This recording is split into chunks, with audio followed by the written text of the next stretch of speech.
अस्सलाम वालेकुम नाज़रीन, मेरा नाम डॉक्टर आसिम अला बख्श है और मैं स्पेशलिस्ट फैमिली फिजिशियन हूँ। आज के इस वीडियो में हम बात करेंगे विटामिन डी की अहमियत और ये कि उसकी कमी को कैसे पूरा किया जा सकता है।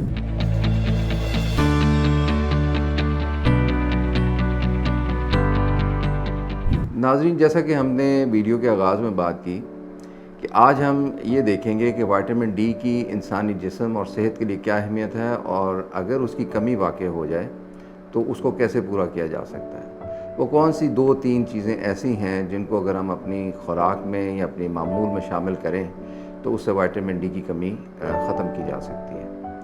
सबसे पहले तो ये बात जान लीजिए कि विटामिन डी सिर्फ विटामिन नहीं है, वो एक हार्मोन है और जिस्म की अमूमी सलाहियत पर इसके बड़े गहरे असरात मुरतब होते हैं। लगता है बाजार के खाने बहुत खाते हो। जी डॉक्टर साहब, मैं ये मेडिसिन प्रिस्क्राइब कर रहा हूँ, वो आप ले लेना। अब कोई भी मसला हो तो मरहम से डॉक्टर की ऑनलाइन कंसल्टेशन बुक करो, क्योंकि डॉक्टर से बात होगी अब घर पर। मिसाल के तौर पर विटामिन डी से आपकी बोन्स की जो मजबूती है वो बहुत ज़्यादा मुंसलिक है, क्योंकि ये कैल्शियम के मेटाबॉलिज्म को रेगुलेट करता है, जिसकी वजह से हड्डियों की मजबूती होती है। फ्रैक्चर्स जो आमतौर पे हम देखते हैं कि बुज़ुर्ग अफराद में या कमज़ोर अफराद में होते हैं, उनसे बचाव करता है। जिस्म का अमूमी दिफाई निज़ाम इम्यूनिटी को बेहतर करता है, इन्फ्लेमेशंस को कम करता है, बालों की सेहत, मुंह की सेहत को बेहतर करता है। आपकी नर्वस निज़ाम जो होता है, जो आपकी आसाबी निज़ाम है, उसको तक़वियत बख्शता है, आपकी ज़हनी सलाहियत बेहतर होती है। इसके अलावा ये आपके रोज़मर्रा मामूलात में जैसे स्किन है, उसकी प्रोटेक्शन है, उसमें भी मुमद्द मावन होता है। तो विटामिन डी का एक बहुत वसी दायरा असर है जिससे वो इंसानी सेहत पर अपना असर करता है। लेकिन साथ ही ये कि विटामिन डी की कमी जो है वो इन सब चीज़ों को अगर आप उलट लें तो फिर आप देख लीजिए कि विटामिन डी की कमी होगी तो इंसानी जिस्म पर कितने असरात उसके होंगे। तो इसमें यह है कि सबसे जो लुत्फ़ की बात है कि विटामिन डी का एक बड़ा सोर्स जो है वो सूरज की रोशनी है।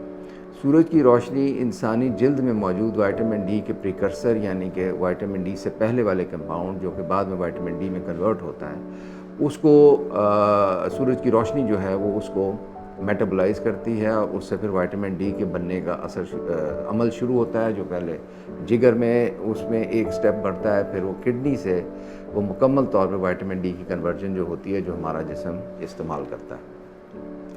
नॉर्मली विटामिन डी लेवल जो है वो अगर 30 नैनोग्राम पर मिलीलीटर से कम हो तो इनसफिशेंट होता है और अगर 20 से कम हो तो वो वाज़े कमी समझी जाती है। 30 नैनोग्राम पर मिलीलीटर से ज़्यादा विटामिन डी हो तो उसे सफिशेंट या उसे काफ़ी खरार समझा जाता है। इसमें ये बात अहम है कि अगर आप सप्लीमेंट ले रहे हैं या अगर आप आम ज़बान में समझना चाहते हैं तो 400 से 600 इंटरनेशनल यूनिट विटामिन डी हर रोज़ लेना हर शख्स के लिए ज़रूरी है। अगर विटामिन डी की कमी वाक़या हो जाए तो ये कहा जाता है कि इसका सबसे आसान सोर्स ये है कि आप हफ़्ते में 2 घंटे अपने नॉर्मल कपड़ों के साथ अगर सूरज में आपकी अगर आप चलते फिरते हैं, अगर आपका वहाँ पर ऐसी जगह है जहाँ सूरज निकलता है और आप बाहर मूव करते हैं तो वो कमी पूरी हो जानी चाहिए। लेकिन उसके बावजूद हम देखते हैं कि हमारे अपने मुल्क में जहाँ सूरज की कोई कमी नहीं, उसके बावजूद विटामिन डी की कमी होती है, तो उसको फिर बाज़ सूरतों में सप्लीमेंट या खुराक से पूरा किया जाता है।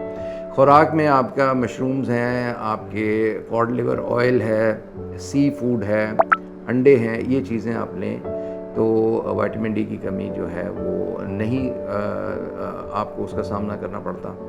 और अगर उसके बावजूद कमी हो तो फिर विटामिन डी कैप्सूल्स की शक्ल में और टीकों की शक्ल में अवेलेबल है और जो आपके डॉक्टर साहब आपको रेकमेंड करेंगे और अगर आप वो इस्तेमाल करें तो आपकी विटामिन डी के जो मिकदार है जिस्म में वो हस्बे तवक्को और नॉर्मल लेवल पे मेंटेन रहेगी और उससे आप उन चीज़ों का शिकार नहीं होंगे जैसे कि हड्डियों की कमज़ोरी है या जिल्द की जो है वो खुश्क हो जाना या उसकी कमज़ोरी है, इन चीज़ों का शिकार नहीं होंगे और ज़्यादा बेहतर और सेहतमंद ज़िंदगी गुजार सकें।